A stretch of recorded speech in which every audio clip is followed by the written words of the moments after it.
Tampering on MA63 is strictly prohibited. UK Premier candidates begin their campaigns and diesel smuggling disrupted. Those are the headlines for tonight. Good evening, ladies and gentlemen. I'm Mohammed Yusuf and this is TVS Nightline.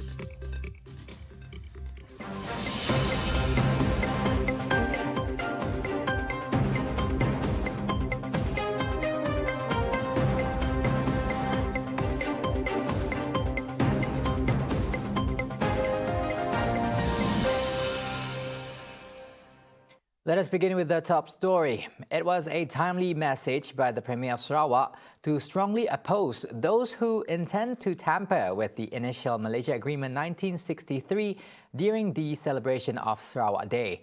Datuk Patinggi Tan Sri Abang Johari Tun Openg said the agreement was meant to protect not only the state's interests in the past, but is practical for the present and future of Sarawak and its people.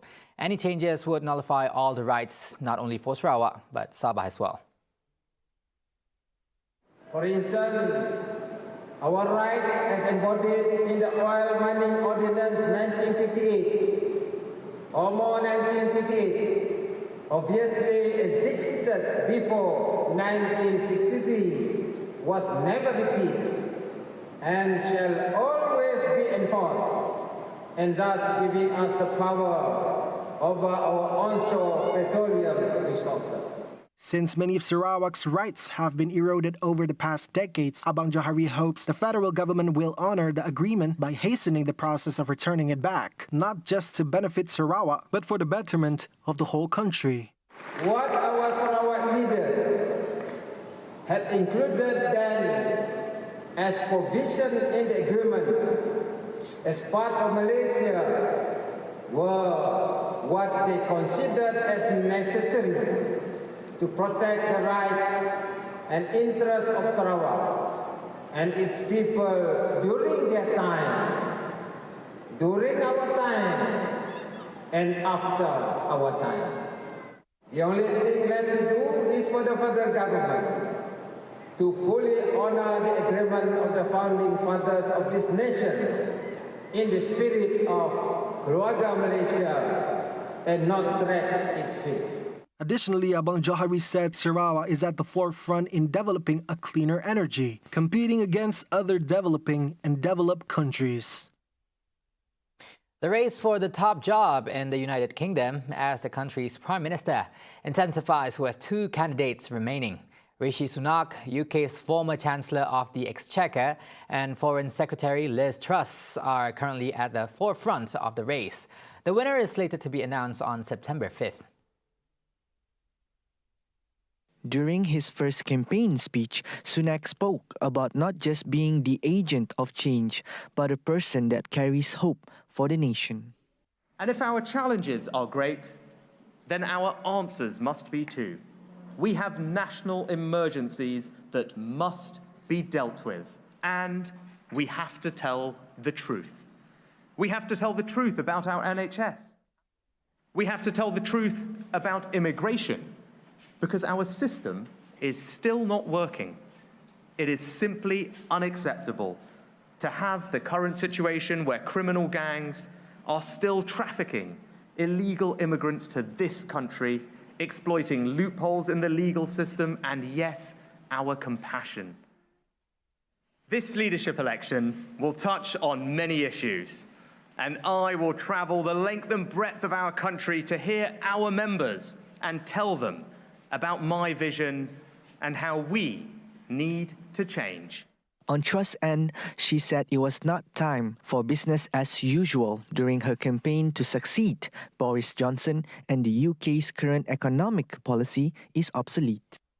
I think the problem is that if we continue with our current economic policy, which is forecast to lead to a recession, it will be very hard for Conservatives to win an election. What voters will judge us on is delivery. Are we seeing the growth? Are we seeing the opportunities? Are we seeing the spades in the ground? And I'm somebody, in every government job I've done, I've got things done.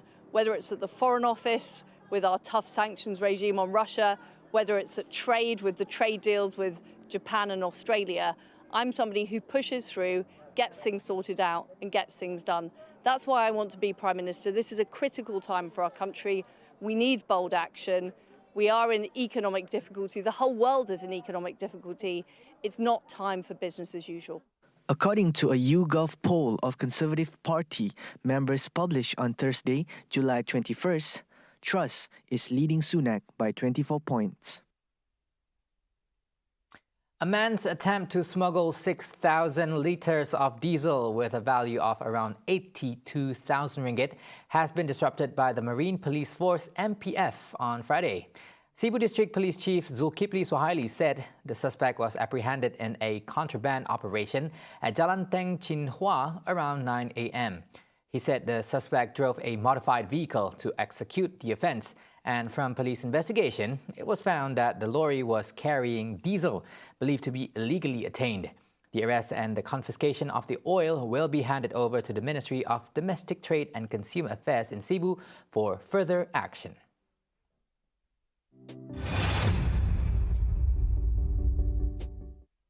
Sarawak's Ministry of Urban Development and Natural Resources is establishing a collaborative effort with the United Nations Development Programme UNDP to formulate Sarawak's Biodiversity Master Plan.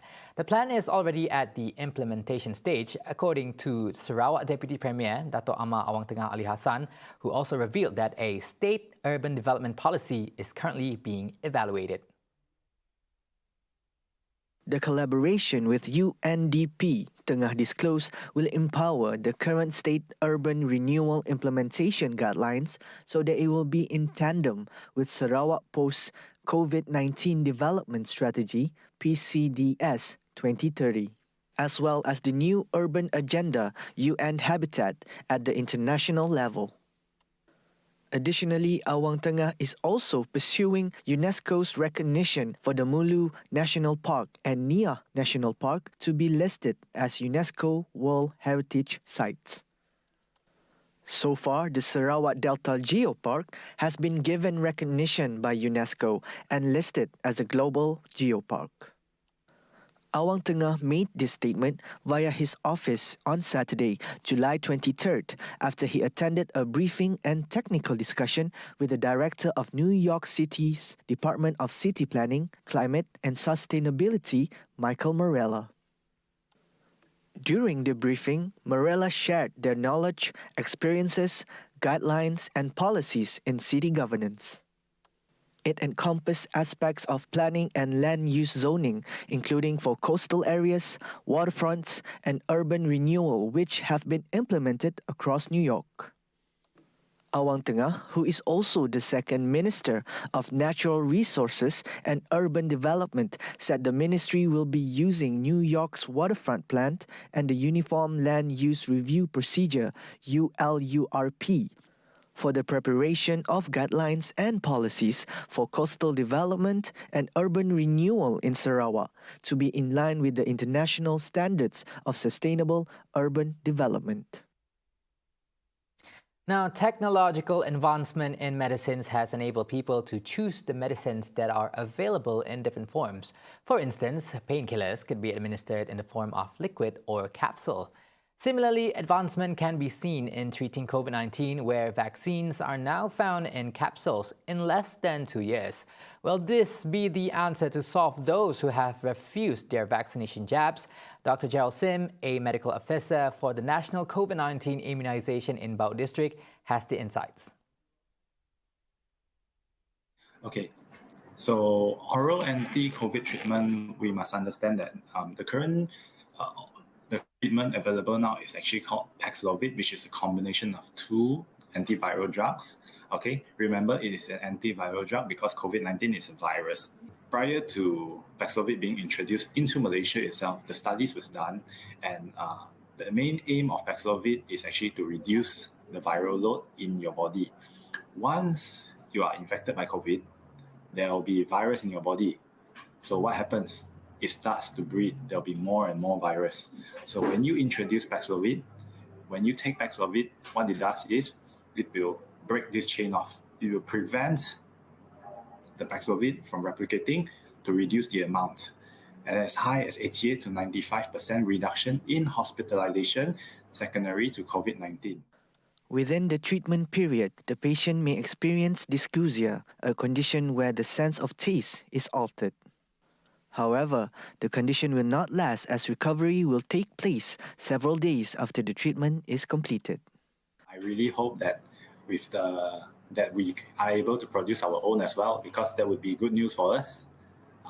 It shows that we are creative enough. We are able to provide, and we are able to produce our own drugs as well.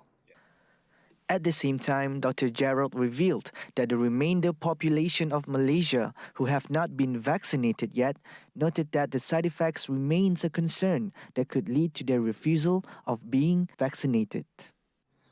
Firstly, we must know that for the side effects, there are two types. One would be a local side effect. The other is a systemic side effect.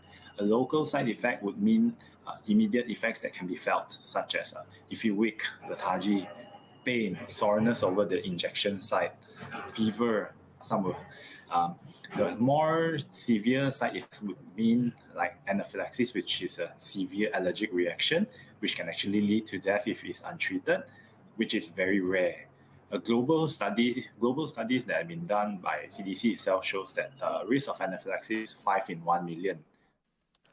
He advised the public to speak personally with any medical officers to address the skepticism regarding the COVID-19 vaccine, to get it administered immediately, preventing unwanted hospitalization from the virus. And the continued success of the COVID-19 vaccination program depends entirely on the widespread uptake of booster vaccines. However, there is evidence of hesitancy and unwillingness to receive the booster vaccine even in fully vaccinated adults. We've seen how COVID-19 has affected the Malaysian economy and triggered one of the worst job and social crises with an impact that will be felt for years to come. Now, 27 million people have completed the 2-dose COVID-19 vaccination regime, which has been an encouraging result. However, there is concern about the public opinions that lead to some people refusing to be inoculated, and convincing the remaining population to get vaccinated remains a challenge. Let's take a look at the public's mixed reactions. Well, I respect people who, refuse to taking the vaccines, and with the availability of other alternatives such as Paxlovid, as you said, it is a good choice. It is a good thing to do, but then I still have my firm belief in vaccines, and Paxlovid, it's like an extra precaution. After getting all my shots, it's just nice to have another shield, just like your booster shots that I've mentioned earlier. But for me personally, I think I prefer all the injectables first. Only then I sort out to the oral route. Yeah. For me, I think that as a safety measure, Malaysians should take the booster shot if they want to, but because some of them they didn't want to take the booster shot, so it makes me feel like they don't really care about other Malaysians, so they just want to do what they want to do, and it's affecting the safety of Malaysia. However, Siti Amiza, a teacher, is of a different opinion. Okay, pada pendapat kami sendiri, booster shot tu je adalah si wajib setakat tu, adalah sukarela, siapa yang nak ambil boleh ambil.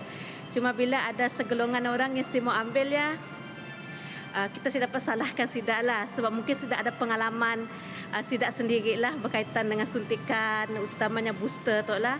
Jadi pada pendapat kami sendiri, mungkin kita yang ada ambil booster tu kita boleh galakkan, kita boleh terangkan dengan SIDA apa kebaikan, kita boleh galakkan SIDA untuk ambil lah, tapi mestinya masih menolak, kita tidak dapat untuk memaksalah SIDA untuk mengambilnya. Meanwhile, when asked if boosted doses should be made mandatory, this is what the public has to say. I think also the government has made a choice, a good one, because the third booster is mandatory, but the newest one, which I think the 4th booster, is made a choice for people whether they want to take it or not. If they are okay with taking another vaccination shot. So overall, personally, I think booster shots should be made mandatory because it acts as an extra shield, because we already have first, second, the third, and I don't see anything wrong of getting the fourth because the variants, they keep on evolving as well, and as well as the vaccines. That's what I thought. Those were the honest opinions of the people regarding the COVID-19 booster shots, where some people are still afraid of the side effects that come with it. There are also some people that think that SOP regulation should be tightened again for our own safety. This is Azlan Shah with videographer Fikri Razak reporting for TVS.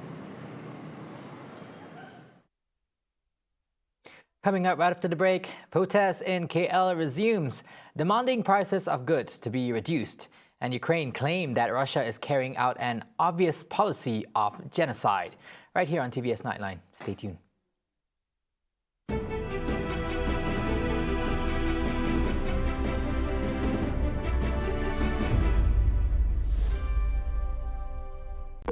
Kecemasan, boleh saya bantu?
This is TVS Nightline. Now, the protests against rising prices of goods in Kuala Lumpur resumed today.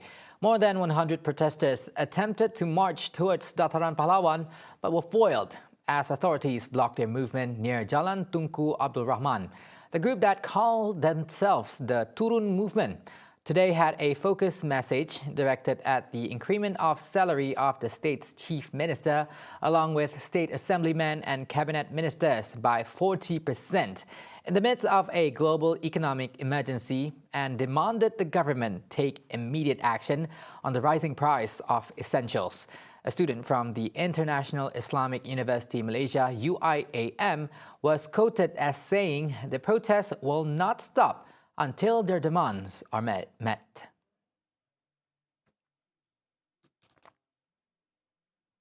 Prime Minister Datuk Seri Ismail Sabri Yaakob is currently coordinating a new mechanism to eradicate poverty in the country.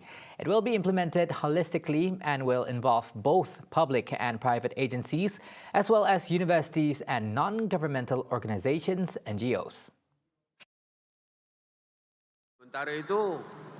Sementara itu, kaedah menangani miskin tegar dengan kaedah baru secara holistik melibatkan semua kementerian, agensi, swasta, universiti, badan-badan bukan kerajaan dan pemimpin tempatan sedang dilaksanakan oleh kerajaan. Program pembasmian miskin tegar keluarga Malaysia ataupun BMTKM sedang diselaraskan oleh Unit Perancangan Ekonomi Jabatan Perdana Menteri bertujuan untuk menghapuskan miskin tegar pada tahun 2025.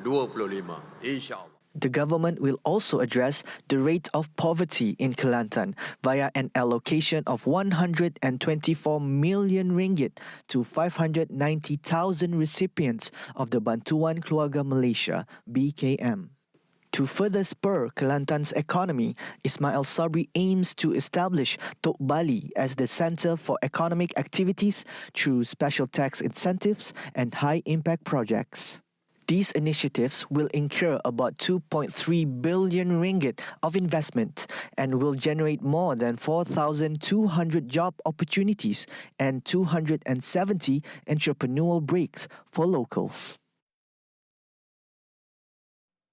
Now, Malaysia Agriculture, Horticulture and Agrotourism International Show, or MAHA 2022, is at 90% completion. The Minister of Agriculture and Food Industry, Datuk Seri Ronald Kiandi, said final preparations went well with the collaboration of multiple government agencies. Kita yakin menjelang 3-4 bulan sebelum pelancaran, segala persiapan akan siap dilakukan oleh pelbagai jabatan, agensi, kerajaan negeri, pihak swasta yang terlibat dalam penganjuran MAHA 2022 kali ini. Kita jangkakan akan ramai yang datang. Lazimnya MAHA ini akan dikunjungi lebih daripada 100,000 orang pengunjung setiap hari. Dan kita harapkan pengunjung yang sama akan dapat melihat penganjuran MAHA yang diadakan terakhir pada tahun 2018 yang lalu.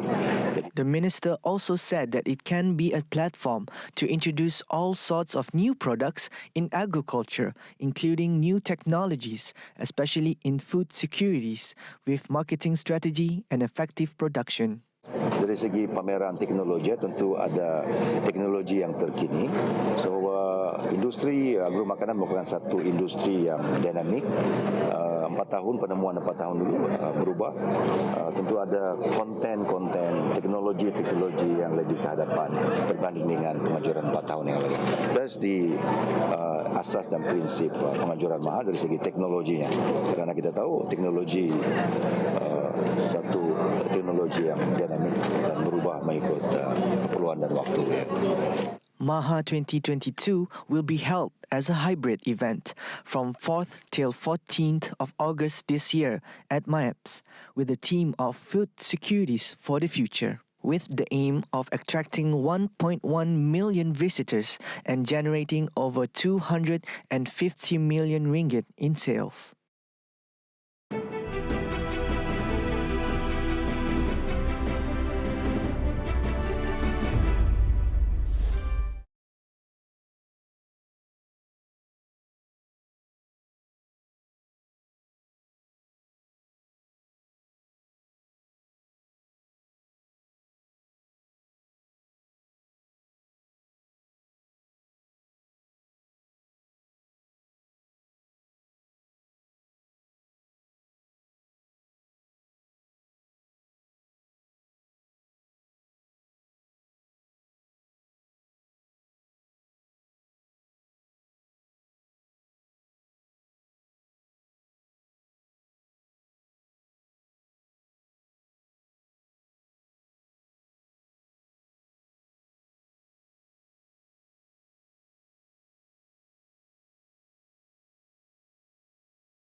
You're now watching TVS Nightline. Now onto some global updates. Ukraine officials are currently gathering evidence against Russia, claiming that the country is committing genocide after a repeated shelling of the second biggest city in Ukraine, Kharkiv.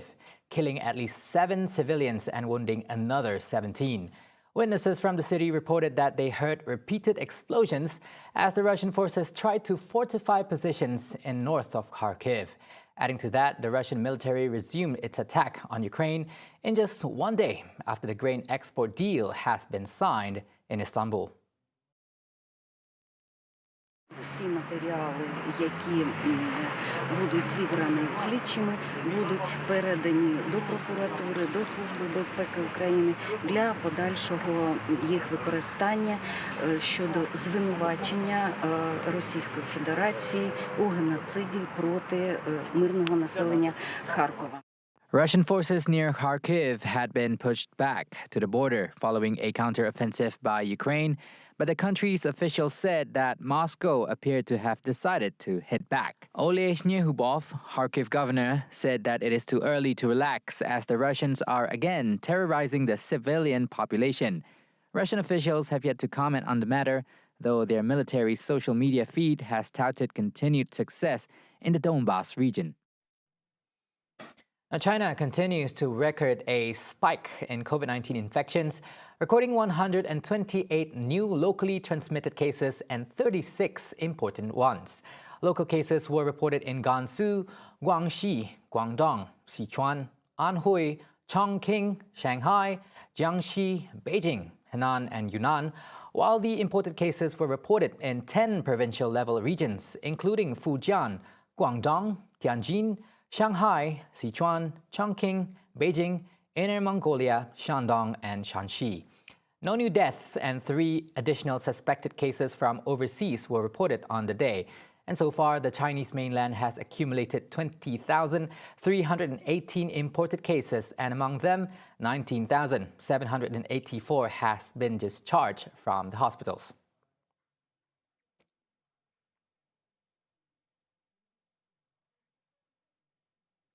Wrapping up the Nightline, Thai Prime Minister Prayuth Chan-o-cha and his cabinet ministers survived voters of no confidence in Parliament on Saturday, with this being Prayuth's last major ordeal before a general election within the next 11 months. The 68-year-old former army chief in power since 2014 after he led a coup received 256 votes in favor, securing his premiership until his term ends in March. ขอบคุณทุกความร่วมนะขอบคุณทุกคนทุกคณะกฎหมายยาเสพติดที่นำมาใช้เมื่อเดือนธันวาคมปี2566ระบบการทำงานของสภาและสภาและขอบคุณมากๆ The Prime Minister and his cabinet members went through a grueling 4 days on live television with the opposition accusing them of corruption and economic mismanagement, which are all designed to discredit the ruling 17-party coalition before the next polls. This was the 4th time that the Thai Prime Minister's performance had been put to a vote since he was chosen to remain in power in 2019, when the opposition claimed that the rules were created to keep him in power. Prayuth rejected that notion and currently has given no indication of when an election will be held in the future. Now, if you're an aspiring film producer or pursuing the creative industry, get yourself informed with The Deuce to get a jumpstart tomorrow. On Sejahtera Asia as FINA's Enforcement Officer Zulkarnain Hassan will be giving you insights on licensing and enforcement of the film industry in Malaysia. Hosts Alexon and Sharon will then be joined by a keen-eye interior designer who also manages Malaysia's Taylor Swift fan club. How does he juggle it? All happening at 7:45 a.m. tomorrow on Astro Channel 122 and My Freeview. See the world closer with TVS as we bring you the latest news updates, both locally and internationally, just a click away by heading on to our website at www.tvstv.my or by following us on our social media platforms. And that's all the time we have for TVS Nightline. I'm Muhammad Yusuf. Thank you for watching and have a good night.